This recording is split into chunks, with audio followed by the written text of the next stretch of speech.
కర్ణాటక రాజకీయాలపై దేశవ్యాప్తంగా కూడా ఆసక్తి నెలకొంది. మరోవైపు కర్ణాటకలో కీలక పరిణామం చోటు చేసుకోబోతుంది. సిద్ధరామయ్య ఆల్రెడీ తను ముఖ్యమంత్రి పదవికి రాజీనామా చేయబోతున్నట్టుగా ప్రకటించేశారు.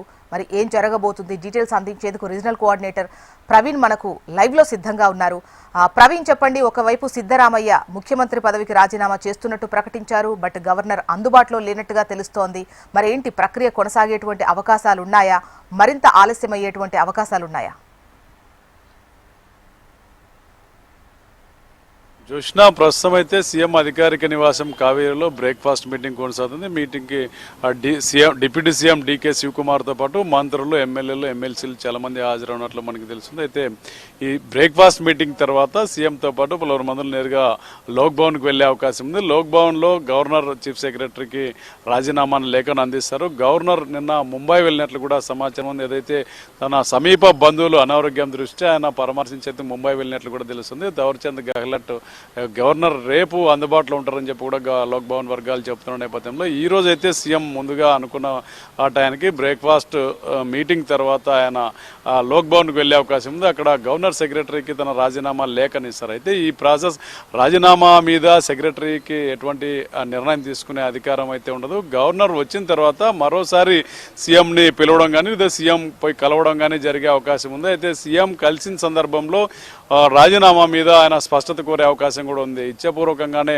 రాజీనామా చేస్తున్నారా, ఏదైనా ఒత్తిడి ఉందనే అంశాలు ఇవన్నీ కూడా గవర్నర్ అడిగే అవకాశం ఉంది. అయితే రాజీనామాను సీఎంతో మాట్లాడిన తర్వాతే గవర్నర్ ఆమోదించే అవకాశం ఉంది. ఈరోజు గవర్నర్ అందుబాటులో లేడు. అయితే సీఎం మాత్రం గవర్నర్ కార్యాలయానికి పోయి తన రాజీనామా లేఖను సమర్పించే అవకాశం ఉంది. ఇది ఆమోదించడానికి రేపో ఎల్లుండో మేబీ రేపు ఆయన అందుబాటులో ఉంటే రేపు సీఎంతో మాట్లాడి ఆమోదించే అవకాశాలు అని కూడా తెలుస్తుంది. అయితే దీని తర్వాత సిఎల్పి సమావేశం ఉంటుంది. సిఎల్పి సమావేశం ఎప్పుడనేది కూడా ఇంకా క్లారిటీ రాలేదు. ఇవాళ రేపా అనేది కూడా కొంచెం క్లారిటీ రావాల్సింది. సిఎల్పి సమావేశంలో ముఖ్యంగా ఎవరిని సిఎల్పి లీడర్గా ఎన్నుకుంటారనేది కూడా కొంత సస్పెన్స్గా కొనసాగుతుంది. ఎందుకంటే డీకే శివకుమార్ ముఖ్యమంత్రి అవుతాడని చెప్పి ప్రచారం జరుగుతుంది. వైపు అధిష్టానం మద్దతు కూడా పూర్తిగా డీకే శివకుమార్ ఉన్న నేపథ్యంలో సిద్ధరామయ్య మాత్రం అహింద వర్గానికి చెందిన హోంమంత్రి పరమేశ్వరను ప్రపోజ్ చేస్తున్న పరిస్థితి.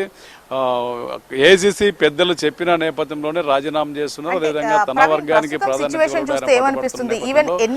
క్యాబినెట్ జరిగిపోయిన తర్వాత కూడా అసలు డీకే శివకుమారే ముఖ్యమంత్రి పీఠాన్ని అధిరోహిస్తారు, ముఖ్యంగా కర్ణాటక ఎన్నిక ఫలితాల్లో కీలక పాత్ర పోషించింది ఆయనే అన్నటువంటి పెద్ద సస్పెన్స్ తర్వాత సిద్ధరామయ్య ముఖ్యమంత్రి పదవిని అధిష్ఠించారు. ఆ టైంలోనే యాక్చువల్గా 2.5 టైం అనేది ఆల్రెడీ ఫిక్స్ అయిపోయింది. ఇప్పుడు దానికి సంబంధించింది కార్యాచరణ మాత్రమే జరుగుతోంది అని అంటున్నారు. సో సిద్ధరామయ్య ఏదైతే ప్రపోజ్ చేశారో పర్మిషన్ పేరు, సో అది వర్కౌట్ అయ్యేటువంటి అవకాశాలు ఉంటాయా? డీకే శివకుమారే ఆల్మోస్ట్ పగ్గాలు చేపట్టే అవకాశాలు ఉంటాయా?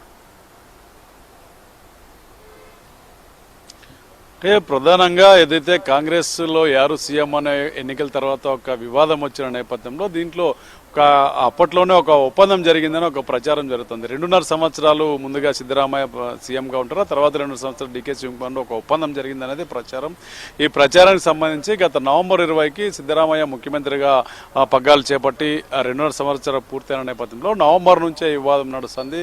అధికార మార్పిడి కోసం డీకే శివకుమార్ అధిష్టానం వద్ద పట్టుబట్టిన నేపథ్యంలో నవంబర్లో ఇద్దరు నేతల్ని పిలిచారు. ఇద్దరు బ్రేక్ఫాస్ట్ మీటింగ్, ఇద్దరు సీఎం ఇంట్లో బ్రేక్ఫాస్ట్ మీటింగ్ జరిగింది. అదేవిధంగా డీకే శివకుమార్ ఇంటి బ్రేక్ఫాస్ట్ కూడా సిద్ధరామయ్య వెళ్ళడం జరిగింది. అప్పట్లో వివాదం సద్దుమణికిందనుకున్న ఆ నేపథ్యంలో తాజాగా ఈ నెల 20కి 3 ఏళ్లు పూర్తి అవుతుంది సిద్ధరామయ్య పదవి చేపట్టిన ఆ సందర్భంగా మరోసారి అధికార మార్పిడి అనేది తెర మీదకి వచ్చింది. 3 సంవత్సరాలు దాటిపోయిన తర్వాత ఇచ్చిన మాట ప్రకారం కట్టుబడి సిద్ధరామయ్య రాజీనామా చేయాలని ప్రధానంగా డీకే శివకుమార్ యొక్క డిమాండ్. అయితే సీఎంగా ఎటువంటి ఇది లేదు, క్లీన్ చిట్ గా ఉన్నటువంటి సిద్ధరామయ్య మాస్ ఫాలోయింగ్ ఉంది. ఒక మంచి వ్యక్తిగా పార్టీలోనూ ప్రభుత్వంలోనూ కొనసాగుతున్నటువంటి సిద్ధరామయ్యను తొలగించకూడదని చెప్పి మెజారిటీ ఎమ్మెల్యేలు ఆయనకు బలం ఉందని చెప్పి కూడా మరో వర్గం బలంగా వాదిస్తుంది. ఏదైతే అహింద వర్గానికి ముఖ్యంగా బలహీన వర్గాలకి చెందినటువంటి వ్యక్తి కావడము, సీఎంగా సుదీర్ఘంగా అనుభవం ఉన్న వ్యక్తి కావడంతో సిద్ధరామయ్యను తప్పించేందుకు కూడా చాలా మదన పడినట్టు తెలుస్తుంది కాంగ్రెస్ అధిష్టానం. చివరికి